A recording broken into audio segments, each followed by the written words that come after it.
Raymond, thank you for taking the time to talk to us today. Pleasure. It's a busy time for you. Yes, at the moment, with spring coming up, with trade shows in Germany and launching the new book in the United States and here in the UK. Could you just talk us through your breeding program and actually how you come about with some of these fantastic cultivars? Yes, really. Well, it really goes back to about 1995. I formed a joint venture with the Poulsen Rose Company from Denmark. Our aim was to breed new garden clematis and clematis for indoors as well. And so we looked at what was currently available, and then we listed up what we thought was really necessary. And what we were really looking for was to breed new clematis that would be longer flowering, more free flowering, and they would have not just terminal flowers at the end of each stem, but have flowers up and down the stem. So we wanted plants that would really be better in the garden. We wanted them to be obviously good production plants, and plants that would flower very easily as a production plant in the garden centre. So obviously sales would increase. So what happens every year in Guernsey, in our nursery in Guernsey, we undertake 2,500 crosses. We have lots and lots of mother plants, and we make a cross one way as the father, the other way as the mother, and those 2,500 crosses will generate for us between 25, maybe 35,000 seeds. Every seed is sown individually into a tiny little jiffy pot, so it has its own life to begin. And germination is between 30%, maybe 38%, something like that, which probably doesn't sound a lot, but it is really very good because probably some of those seeds were not viable anyway. So germination takes place, and that's always very exciting to see what's coming up. And then the plants are potted on during the summer, and as they start into growth, then they're trimmed back just like a production plant. So they get 3 haircuts in their first year, then they're allowed to come and flower in the spring and early summer of the second year. And then, having made some selections, and probably we select about 200 new cultivars each year that we think have promise, and then of course they go into the normal sort of selection program where we go a small batch of plants, then we look at them, see, and we grow them as production plants to see are they going to really flower well, or I should say production saleable plants. And then, having gone through that test, the good ones get kept, and we go on, then we multiply the plants up to maybe 100 plants, and then we can really see, can they really root, can we grow them? And if they pass that test, then we of course then go up to a production number of about 1,300 plants, and we can really test them and just see. So through all of that, of course, then a lot of the seedlings just disappear, and they all get put in the skip. So one has to be pretty ruthless, and we're looking for obviously different colors. We're looking for a well-formed flower. We're looking for certainly flowering up and down the stem, and a plant that is different, but when they go through the production trials, then we need to know, is it a good production plant or not?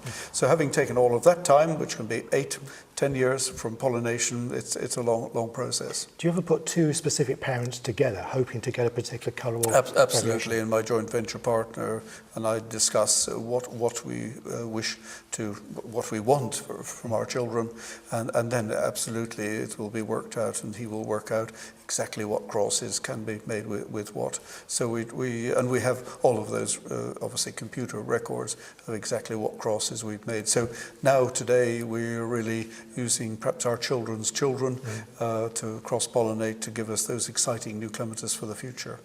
How did the new variety of Rebecca come about? Well, that really came obviously from our intensive breeding program. I can't remember which year that was raised as a seedling now, but probably about 1998, something like that, I would guess. And then it's been through the rigorous sort of tests of selection work, and first looking at it small numbers, then more production numbers from our point of view, and really doing repeat checks to make sure it flowers well. Well, not just flowers well, but it's got to be healthy, vigorous and strong. And then we let our customers around the world have a few plants just to trial in their own production units, just to make sure that it grows well for them too. And really we've been very, very pleased all the way through it's been continuously sort of flowering, and we're now using that in our breeding program. Hope we can get something even better for that. But because of its strong colour, I'm sure it'll give us some super new children in the future.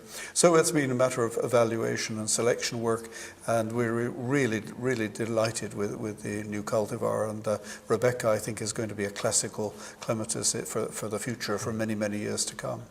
Chelsea, again, is going to be a busy time for you, again, with the launch of Rebecca to the general public. Yes, this year 2008 is a very exciting year for us. Not only the launch of the clematis Rebecca, we're really launching to the consumers the Raymond Evison clematis brand, and so that we hope we can get some good editorial publicity for that. We hope we can get some good television publicity, so really going for a lot of media coverage if we possibly can. But I know the media journalists who've seen the clematis Rebecca already are very excited by the depth of the colour and how the plant really performs. So hopefully we'll get some good publicity. And of course my new book is out, Clematis for Small Spaces, and that really features probably 150 of what I feel are some of the better clematis. And that book is very much about growing clematis in small town gardens and really small spaces. So ideas of growing clematis in pots. So again at Chelsea we will feature some of our Boulevard collection, part of the Raymond Evison brand. They will be growing in pots and flowering at the show. So we're really featuring very much on clematis for small spaces, clematis growing in containers, clematis Rebecca, and really launching and pushing the Raymond Evison clematis brand. So the garden centres can now get your book? Yes, very much so. I've written to all our garden centre stockists of the Raymond Evison clematis brand and saying they really ought to be stocking the book, because that's part of the perhaps a new education for the customers, the consumers, the gardens, and our new way of trying to help them grow clematis, particularly the newer varieties that are much easier to grow, giving them better satisfaction. So yes, I feel the garden centre should be stockists of the book as well, and that's all part of the whole Raymond Evison package. In your new introduction programme, have you got any specific colours or particular types you're actually after? Yes, I mean, we're looking to really get some good strong reds. Obviously we're delighted about clematis Rebecca, but we'd like to have a true red. We'd certainly love to have a good true blue, because most of the blues tend to be slightly purple and mauve, because that's their background. We're certainly working very hard indeed using some of the species that have scent, because we'd love to be able to get scent into the large flower cultivars. There was a cultivar raised, 1880 or something like that, called Fair Rosamond, which does have a scent very much like primroses or violets, but sadly it's rather a weak grower. And in the past we've used that in our breeding program, really without success. So we're trying to bring in scent, but mainly we're really looking for the compact habit, the free flowering habit, and trying to bring in other colours if we can. So a good blue, a good red, but I guess my real dream is to have a buttercup yellow clematis. It would be really nice. Lots of buttercup yellows in the family Ranunculaceae, and of course we have the species like Tangutica.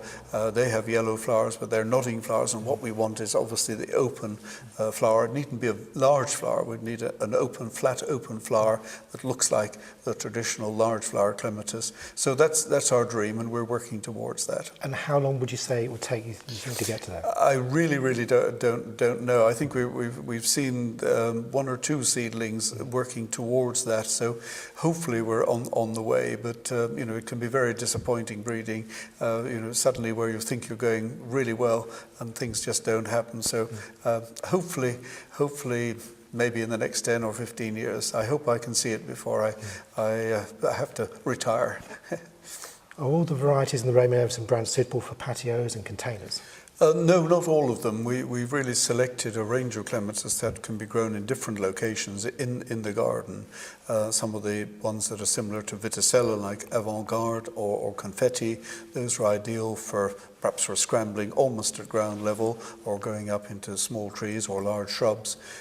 Because the consumer, the customer, the gardener have all different sort of locations in their gardens. But of course we really have concentrated on the clematis that can be grown in containers or clematis for small gardens. So very much the boulevards for collection, ones like Angelique, Cézanne, Parisian, or Hula La or Flurry, those have been bred specifically so people can grow them in containers or to grow them naturally in the ground as a garden plant, but of course without the plant material. And the pruning of these cultivars is quite interesting as well, isn't it? Yes, I mean, again, we're really concerned that the gardeners, they really don't have the time these days because there's so many other demands on their leisure time.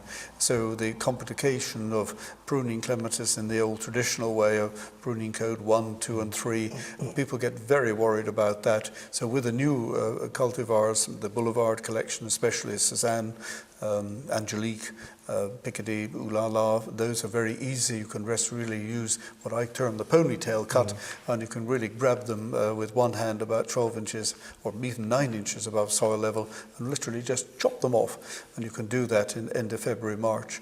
And if people really can't remember when they should do that, we have another saying as well that says really, when the crocus bloom, it's time to prune, which I think is really quite funny. Absolutely.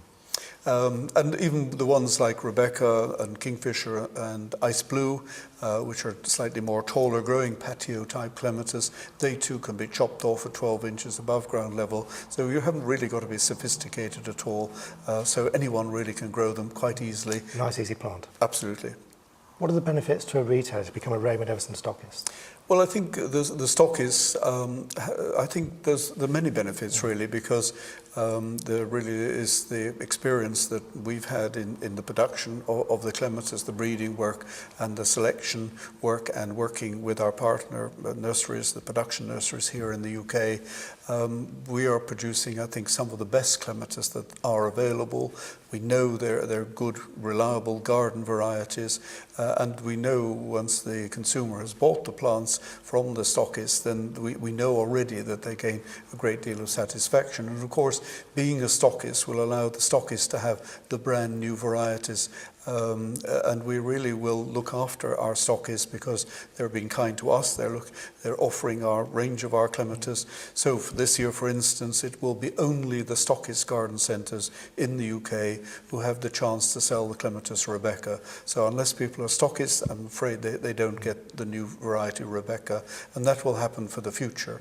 So they are very kindly selling our product. We want to help them by giving them an edge over perhaps their competitors in the world, and also really from the people using the internet and checking on our website on www.RaymondEvisonClematis.com, then people can see who the stockists are, so the consumer again can look and check up and see who their nearest stockist is to their location wherever they live. And I think that will drive people to the stockists. So we're trying to look after the stockists, and it really is our way of saying thank you for stocking our brand.